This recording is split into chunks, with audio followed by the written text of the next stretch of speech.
The courtroom is quiet, but not in a way that makes you feel calm. This one feels heavy, like something is going to blow up. Kody Brown is sitting at the defendant's table with his jaw tight and his fingers tapping on the wood faster than he knows. Christine doesn't even look at him from across the room.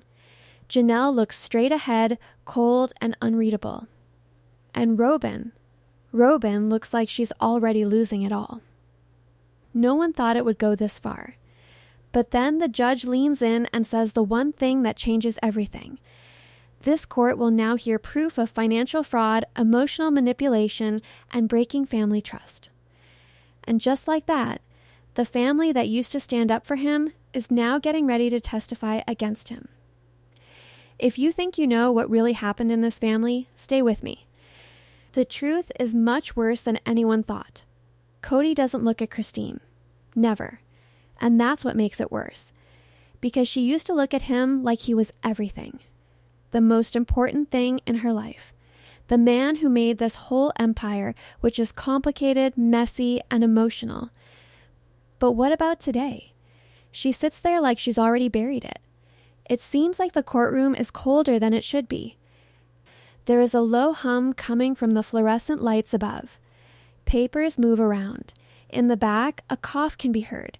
No one wants to be the first to break the tension, so every little sound seems louder. The judge asks for the first statement. Christine gets up. Slow. Managed. But there is something sharp underneath it. Her heels click on the floor as she walks to the stand, like a countdown. Finally, Kody looks up. And for a split second, something is in his eyes. Not mad, not regret, fear. Christine doesn't look at him. She raises her hand, takes the oath, and then sits down. There is a break. A long one. Then she talks. I stayed longer than I should have. Her voice is steady, but it has a lot of power. The kind that doesn't come from practice. The kind that comes from years of accepting things you shouldn't have. Kody moves in his seat. I thought that loyalty meant giving something up, she says. That things would get better if I just held on and tried harder. She finally turns her head. Not completely. Just the right amount. And they never did. The room gets smaller. Janelle looks down. Robyn's fingers hold on to the table's edge. Kody exhales slowly, shaking his head like he's already preparing to disagree, like this is just another version of the story he refuses to accept. But Christine isn't finished yet. People were making decisions about money, property, and our future, and not all of us were included. The courtroom is now changing. Because this isn't just about feelings anymore. This is okay. And risky. Kody leans in. That's not. His lawyer touches his arm. Be quiet. Strong. Not yet. Christine's voice gets softer. But for some reason, that makes it worse. I didn't realize how much had already been taken until there was nothing left for me to fight for. The words are still there. Heavy. Not avoidable. There are records that show exactly where it all went. The courtroom goes quiet. The judge even looks up. Kody's face changes right away. Not on the defensive, not dismissive, in a panic. Because whatever Christine just said, he knows it's true. And he knows what's coming next. Janelle wasn't supposed to talk today. Everyone thought that. Kody thought that. But when Christine leaves, the mood in the room changes. You don't see this kind of change, you feel it. Janelle is standing. No doubt, no news, just stands. When she moves her chair, it makes a little noise on the floor and everyone looks. Kody's eyes get bigger. This wasn't part of the plan. At least, not his plan. Janelle walks forward and you can't tell what she's thinking. Not mad, not feeling, resolved. And somehow that's even more dangerous. She gets up on the stand, swears in, sits, and for a moment, she doesn't say anything. Looks straight ahead. Then, I took care of the money. The words land softly, but they hit like a wave of shock. Kody leans back and blinks. Robyn turns to him right away and whispers something to herself. But Janelle keeps going. For years, I was the one who planned, kept track of, and ran everything. Her fingers are crossed in her lap, and they're so tight that her knuckles turn white. I trusted that what I was seeing was the whole picture. She stops. That break is getting longer, because everyone knows what's going to happen next. It wasn't. Kody shakes his head right away. That's not true.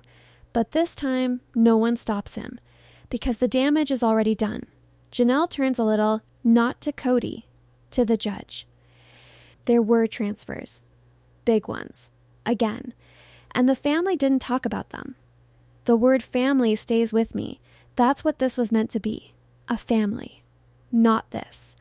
Now you can see Robyn's breathing. It's shallow and uneven. She knows why. She understands exactly what Janelle is saying. And most importantly, she knows what might happen next.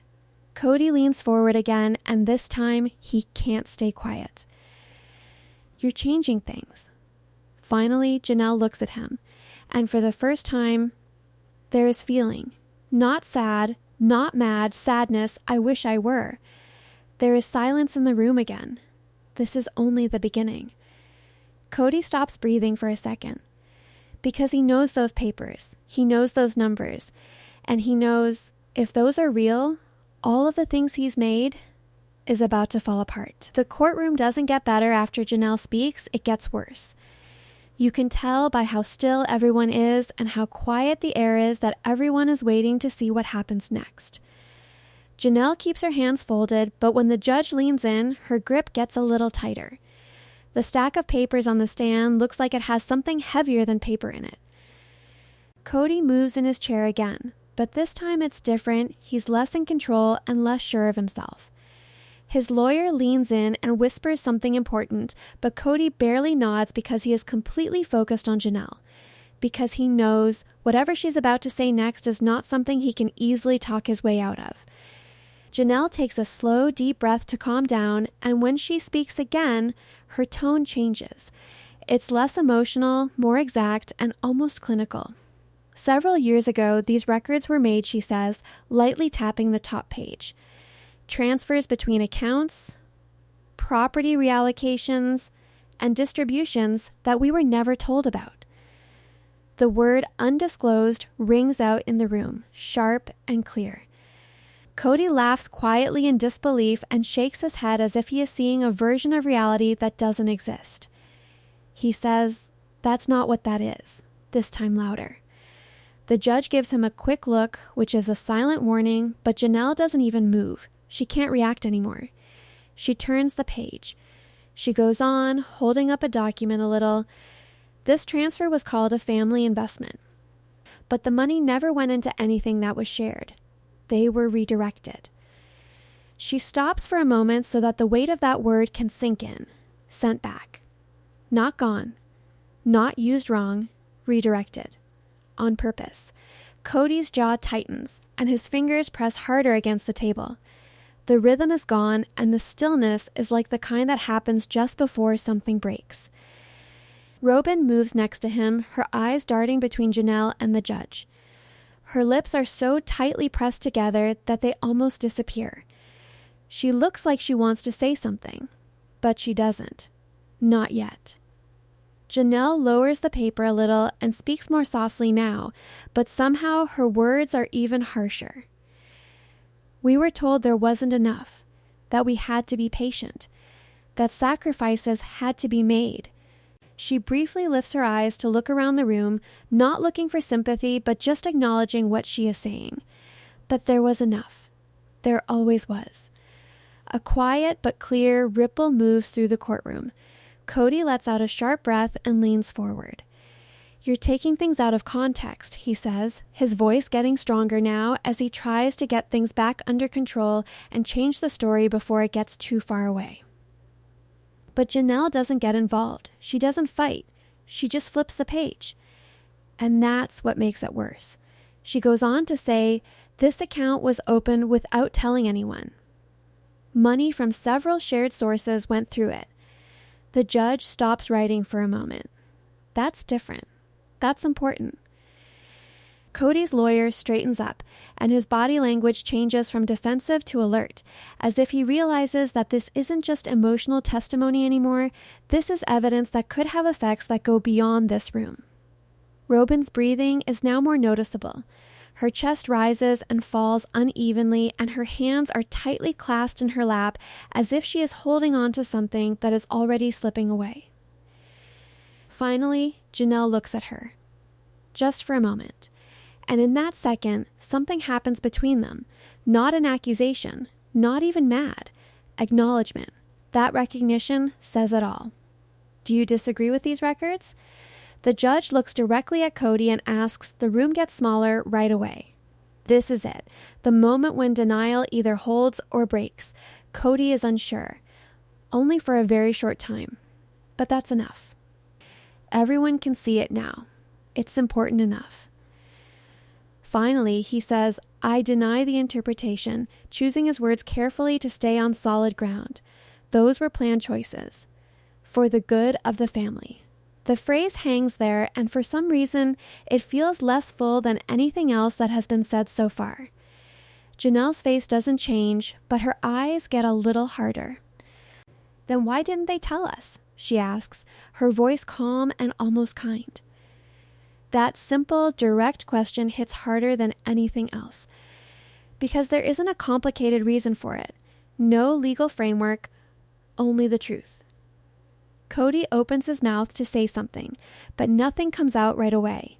For just a moment, his confidence wavers, and in that moment, everything changes again. And just when it seems like Kody might finally take charge of the story, Janelle pushes one last document forward. This one has a name on it that changes everything. The courtroom leans in, but it doesn't move. Even the quietest sounds go away. Janelle's voice gets a little lower, not for effect, but because it doesn't need to be. This property, she says, her finger lightly resting on the page, was never listed as a shared asset. There is a pause. A breath. It was put only in Robyn's name. The response is quick. Not very loud, not going off, but sharp. It felt like something invisible had just broken through the middle of the room. Kody's head snaps toward Janelle. He starts, but this time his voice isn't as strong, because he knows. He knows that this isn't something he can easily brush off. Robyn stops moving. Totally. Her face loses color, and her eyes are glued to the document as if it might disappear if she moves. Janelle doesn't look at either of them now. She doesn't have to. This was bought with money that was said to be for the community, she says, her voice steady, calm, and undeniable. And no one was told. The silence that follows is heavier than anything else. The judge leans back a little and looks at both sides with a different kind of attention, calculation instead of curiosity. It's not just an argument anymore. This is a whole different thing. Kody runs his hand through his hair and exhales sharply, his calm breaking down at the edges. It wasn't like that, he says, his voice quieter and less sure now. It was only for a short time. It was situational. But even as he says it, it doesn't sound true. Not to the room, not to the judge, and not even to himself. Janelle finally leans back a little. Her part is done for now. But what about the damage? The damage is only starting. It's not just about money anymore. It's all about trust. It's all about choices. And it's about who knew and who didn't. Now Robyn's eyes are welling up, and she is losing her cool as she looks at Kody, looking for something, comfort, an explanation, anything. But Kody doesn't turn around. Not this time. Because this is the first time he doesn't have control of the room. And everyone can tell. What Janelle just said isn't just a betrayal, it's the start of something much bigger that will be much harder to hide. The judge calls for a short break, but the tension doesn't go away, it gets worse. Everyone in that room knows one thing now. This case is no longer about what happened in the past, it's about what's going to happen next. When the break is over, the courtroom doesn't buzz. It hums, low and uneasy, as if something is about to rise from below. People sit back down quieter and more carefully than before, as if they are going back into a place that is no longer safe. Kody is the last one to walk in, and this time he walks more slowly, with his shoulders tense and his face no longer calm but calculated, as if he's trying to put together a version of himself that just slipped in front of everyone. Robyn is right behind her, looking down, her face pale and her hands shaking because they are so tightly clasped. Janelle is already sitting down, still, calm, and unreadable. And Christine is watching everything, and her gaze is sharper now, as if she's been waiting for this moment all along. The judge comes back in, the gavel hits once, and just like that, the tension is back where it was. "We will proceed," the judge says, his voice steady but heavier than before. Now there is context and doubt. Kody's lawyer stands up and adjusts his jacket, trying to get back some ground that is already slipping away. "Your Honor, before we hear any more testimony, we would like to clarify what the previous statements mean," but the judge raises a hand to stop him in the middle of his sentence. The judge calmly says, "You'll have your chance," and then he turns. "Bring in your next witness." That's when it happens. A break. A pause. Just enough to get everyone to lean forward without knowing it, because everyone knows that only one name is left to be called. Robyn stops moving in her seat. Her breathing gets shallow and uneven again, as if she's trying to hold something back that is already breaking through. Kody looks at her quickly, just once, and there is something unspoken in that look. It's not reassurance or confidence. It's a warning. The clerk calls out, "Robyn Brown." The name hits harder than anything else so far. At first, Robyn doesn't move. For a moment, it looks like she might not be able to stand at all. But then, she does. Slowly. With care. Like every move she makes is too heavy for her to handle. She walks to the stand, her steps shaky but steady, and she avoids looking at anyone, especially Janelle, especially Christine. She takes the oath, and her voice is so quiet that you can barely hear her swear to tell the truth. And when she sits down, it feels like the whole room is holding its breath. This is where everything changes, so pay attention. Robyn's hands are in her lap, but they move around. She keeps twisting her fingers together like she's trying to hold on to something solid. The prosecutor steps up, calm but clear. "Mrs. Brown," he starts, "did you know that the property in your name was bought with money from the whole family?" The question is easy, straightforward, and there was no way to get away. Robyn's lips part a little, but she doesn't say anything right away. For just a second, her eyes dart to Kody, and that second says it all. He doesn't shake his head. He doesn't move his head. He just looks, waiting. Robyn swallows, her voice shaking as it finally comes. I was told it was an investment. The words sound weak, like they could break if you push them too hard. The prosecutor doesn't push. Not yet. "Who is the investment for?" he asks, sounding softer now but sharper underneath. Robyn stops for a second time. This time, longer. Her breath speeds up. "For the family," she finally says. But it doesn't come out right. Because she doesn't sound sure either. Janelle shuts her eyes for a second. Christine exhales slowly and shakes her head just enough to show she knew this would happen. But it still hurts to hear. Kody moves around in his seat and leans forward a little, as if he's about to step in, but he can't. Not here. Not right now. The prosecutor gets even closer. "Did you ever tell the other family members that they didn't know about this deal?" And there it is. The point of break. Robyn's calmness is starting to show cracks. She shakes her head a little, and her shoulders and hands get tense. Her eyes shine. "No," she says, her voice breaking just enough to make it sound real. "No, I wasn't told that." A quiet murmur goes through the room that can't be ignored. This isn't just proof, it's also a contradiction. Kody closes his eyes for a moment and breathes out through his nose. The control he had is slipping away. Robyn quickly wipes her eye to try to calm down, but it's too late. The feeling is out now, and it won't come back. I trusted him, she says suddenly, her voice rising a little, as if she needs the room to understand. I trusted that everything was being handled fairly. The word fairly hangs there, heavy and almost funny now. Christine looks down with her lips pressed together tightly. Janelle stays still. She doesn't have to. The truth is already coming out just like she said it would. The prosecutor stops for a moment to let Robyn's words sink in before moving on. Mrs. Brown, he says carefully, did you ever wonder why the property was only in your name? Robyn stops again. Now it's not about what she was told anymore. It's about what she didn't want to see. She doesn't say anything. Her eyes drop to her hands, and when she speaks again, it's quieter.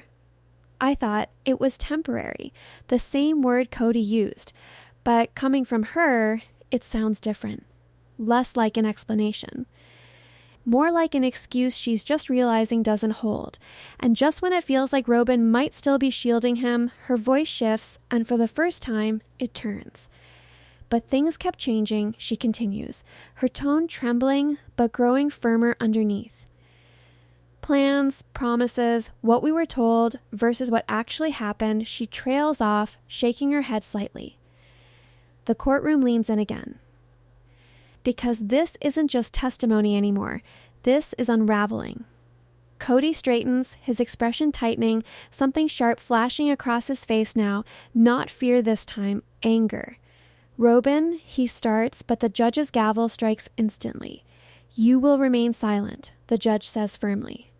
And just like that, Kody is shut down. Robyn flinches at his voice, just slightly, but it's enough.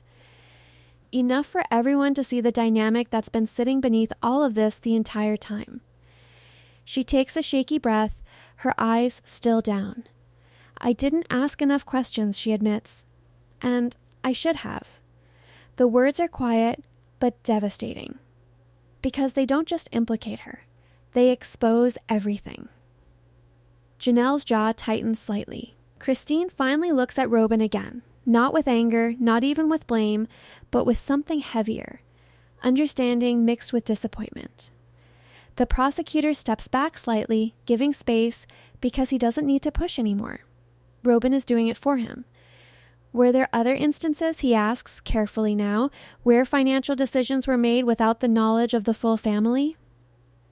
The question lingers. And Robyn knows this is the moment, the one that decides everything.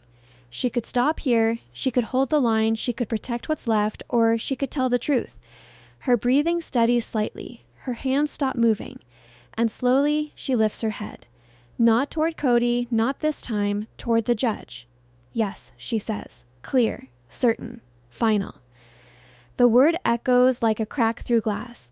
Kody's face goes still, completely still. Because that one word changes everything. And just when it feels like the courtroom has reached its breaking point, Robyn leans forward slightly and begins to reveal something no one was prepared to hear. The moment Robyn says yes, something irreversible settles over the courtroom. Like a door has just closed behind everyone and there's no way back out. The air feels heavier now, thicker, as if every word spoken from this point forward carries consequences no one can escape. Robyn sits there, shoulders slightly hunched, but her eyes have changed. There's still fear in them, still uncertainty, but beneath it, there's something else. A quiet resolve that wasn't there before. Kody sees it immediately, and it terrifies him, because this is the version of Robyn he can't control. The judge leans forward slightly, voice calm but edged with focus. Mrs. Brown, you may continue. Robyn swallows, her throat tightening as she gathers herself, her hands now resting still in her lap for the first time since she sat down. She exhales slowly like she's making a decision with that breath. And then she speaks. There were other accounts, she says, her voice steadier now, though still carrying the weight of what she's about to reveal. Accounts I didn't fully understand at the time, but I knew they existed. A ripple of tension moves through the room again, sharper this time, more focused. Because this isn't just confirmation anymore.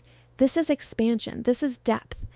Kody's posture stiffens, his eyes locking onto her, his expression no longer just defensive. It's warning, unmistakable, and intense. But Robyn doesn't look at him. Not anymore. Some of the money, she continues, was moved before it was ever recorded in the shared reports. The prosecutor's head tilts slightly, interest sharpening. The judge's pen resumes movement, slower now, more deliberate. Moved how? The prosecutor asks, his voice calm but firm. Robyn hesitates just long enough to show the internal conflict still exists, but not long enough to stop herself. Through separate channels, she says, picking her words carefully. Different stories. Different timelines. It's not very clear, but it's enough. Enough to show intent. Enough to make it seem like there is a plan. Kody lets out a sharp breath and shakes his head. He leans forward and loses his cool again. You make it sound like something it's not, he says, his voice getting tighter and more urgent. But the judge cuts in again before he can get going. Mr. You will have your chance, Brown. The judge's tone is more firm this time, and it's clear that control has changed. Robyn's breathing gets steadier and her voice gets stronger as she goes on, as if the truth is keeping her grounded. I didn't think about it at first, she says, because I believed in him. I thought there was a bigger plan, something we were all working toward. For a moment, her eyes flicker toward Christine and Janelle. But the plan kept changing, she says, now more softly but more directly. And eventually, it stopped including everyone. Christine's face tightens, and for a moment she looks like she's in pain before quickly covering it up. Janelle stays still, but her eyes sharpen, as if she is hearing confirmation of something she already knew but didn't want to believe. The prosecutor moves closer, sensing the change and that Robyn is no longer holding back. Mrs. Brown, he says carefully, were you ever told not to tell the rest of the family about certain financial matters? The question hangs there, heavier than anything else. This is no longer about misunderstanding. This is about what you want. Robyn presses her lips together and closes her eyes for a moment as if to prepare herself. And when she closes them again, they look different. More clear. More sure. Yes, she says softly. The word hits like a shockwave. Kody's head snaps toward her and his face goes blank with disbelief. That's not, he starts, but this time the judge's gavel hits harder, louder, and more final. Enough, the judge says in a harsh tone. And just like that, Kody is quiet again. But what about the damage? It's already over. Robyn's voice shakes a little as she goes on, but she doesn't stop. She can't do it now. There were talks, she says, looking straight ahead and not at Kody. Private ones. About not making things too complicated, about not starting fights, and about controlling how information was shared. The words are careful, but the meaning is clear. People had control over the information. On purpose. The walls of the courtroom seem to be closing in, and the air seems to be getting thinner. Every little move feels bigger. The prosecutor waits a moment before asking the question that everyone is thinking. Who started those talks? Robyn doesn't answer right away. This is the time. The one who crosses the last line. You can hear her breathing again, but it's not the same as before. It's not panicked or scattered. Concentrated. She knows what she is going to say. She knows what it will do too. Kody looks at her, and his face changes quickly from anger to disbelief to something that looks almost like begging. He can't guess what she'll do this time, and just when it seems like Robyn might hesitate, she says one name that makes everyone in the courtroom stop talking. Kody. The word is soft. But it goes off. Kody stops moving completely, as if hearing his own name has taken everything away. His lawyer leans in and whispers urgently, but Kody doesn't say anything. He is really staring at Robyn right now, as if he is trying to figure out how this happened and how she crossed the line. Robyn's shoulders drop a little, as if something inside her has let go of something she's been holding on to for too long. But it doesn't help. Just accepting. The judge looks around the room carefully before turning back to Robyn. Mrs. Brown, the judge says in a calm but firm voice, are you saying under oath that Mr. Brown purposely kept financial information from other family members? Robyn's eyes close again, but only for a second. And when they do open, there's no more doubt. Yes, she says, it's clear. Steady. Last. The courtroom doesn't explode. It doesn't have to. Because that word has a bigger effect than anything else could. Christine lets out a sharp breath and quickly covers her mouth with her hand. Her emotions finally break through her calm exterior. Janelle looks down and her face tightens, but there's something else there too. It's not surprise anymore. Confirmation. Kody slowly leans back, his face pale and his eyes unfocused for a moment as he comes to terms with what just happened. This isn't just getting out of his hands anymore. It's gone. Totally. And everyone can see it.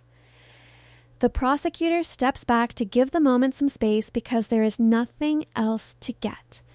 Robyn has already given it all. The truth has come out. Completely. Not able to be changed. But then Robyn moves a little in her seat, her fingers curling up again, not in panic, but in doubt. Because there is more. You can see it. The way her lips part a little, the way her eyes blink, and the way she stands up straight like she's about to fall over. The prosecutor sees it too. Mrs.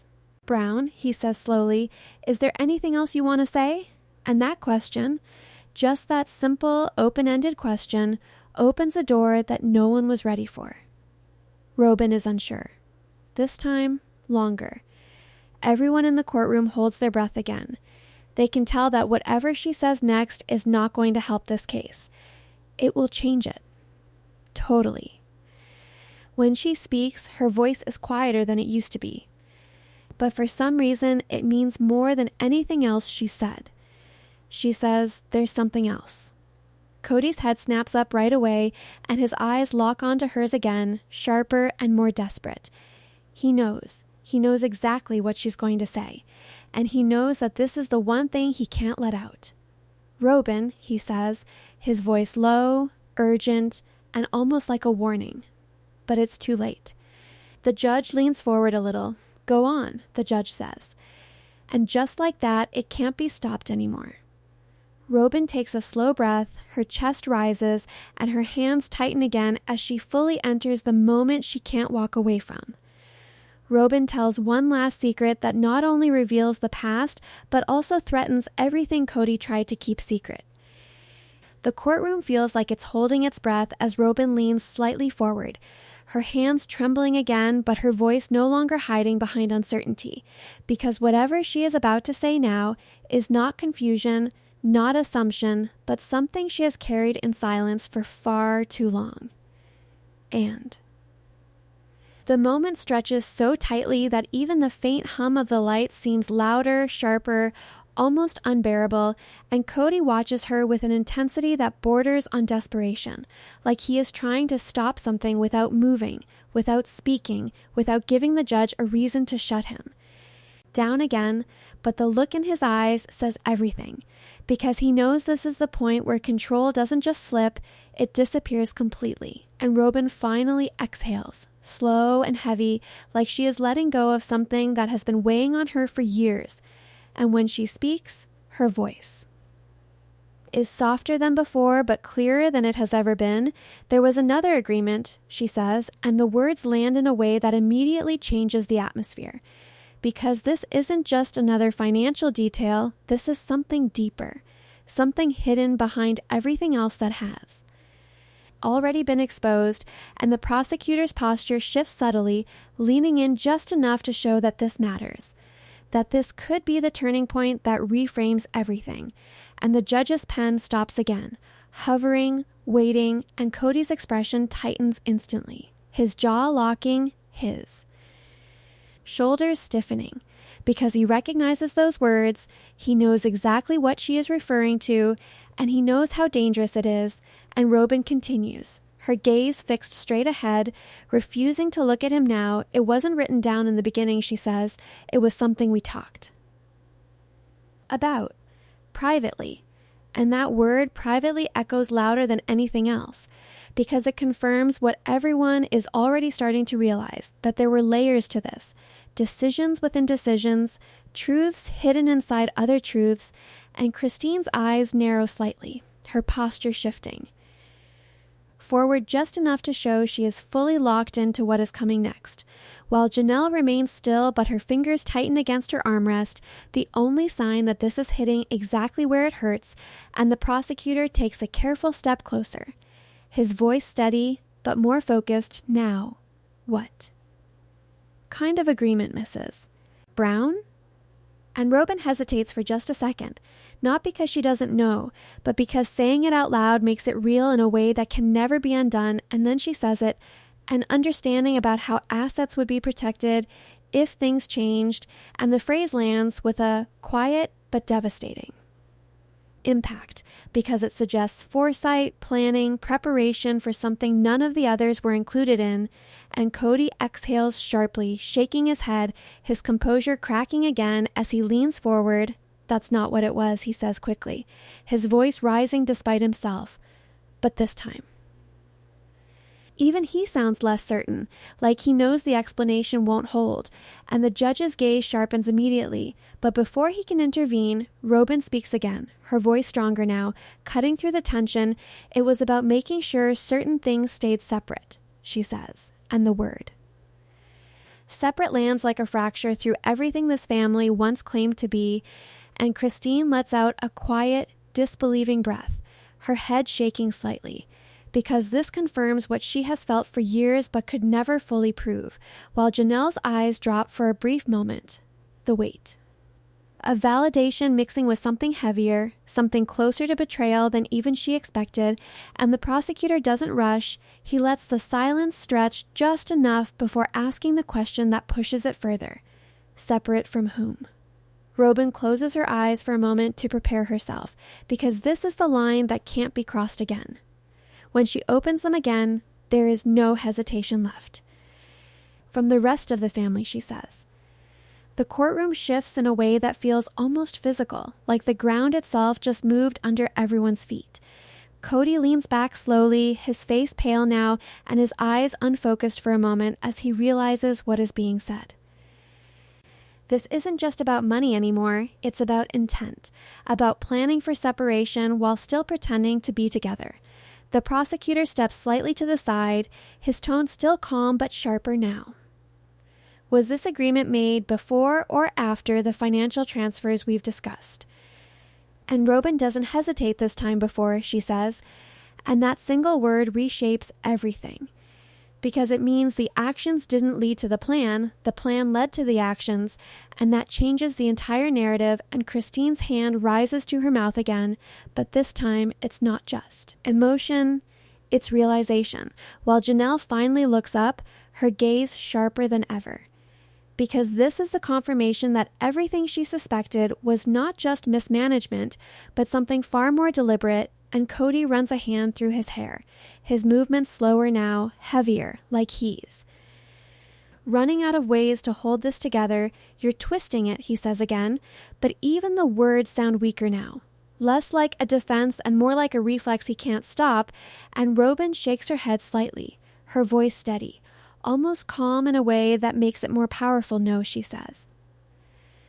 I'm finally saying it the way it actually happened, and the silence that follows is absolute, because there is nothing left to interrupt, nothing left to soften what is now fully exposed, and the judge leans back slightly, studying the room with a new level of seriousness, because this case has shifted from complicated to critical, and every word from this point forward carries real consequences, and Robyn's shoulders drop slightly, not in relief but in acceptance.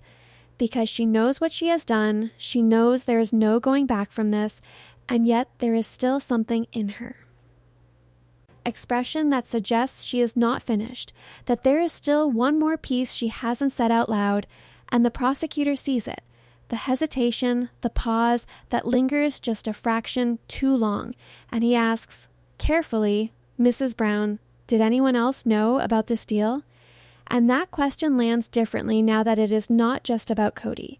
It is about whether this was isolated or shared, contained or expanded. Robyn's fingers tighten again, and her breathing slows as she gets ready to answer. For a moment, it feels like time itself is stretching, like everything is waiting for this one answer. Kody watches her again, his expression sharper and more intense now because this is the one answer he cannot predict. It could either contain the damage or make it irreversible. Finally, Robyn speaks, her voice quieter than before, but just as clear. Yes, she says, and the word lands like another crack through an already shattered foundation. Kody's eyes widen slightly and his composure slips further as he leans forward again. Who? The prosecutor asks right away, his tone sharper now, because this is the thread that could completely unravel everything. Robyn hesitates longer this time because this name carries consequences beyond just this courtroom, beyond just this case. When she finally inhales, ready to say it, the tension in the room becomes almost unbearable. Everyone is frozen in place, every breath held, and every eye locked onto her, because whatever comes next will change everything again. Just when it feels like the truth has already revealed more than anyone could have imagined, Robyn reveals a final name, one that turns this case from a family conflict into something much bigger than anyone was ready for.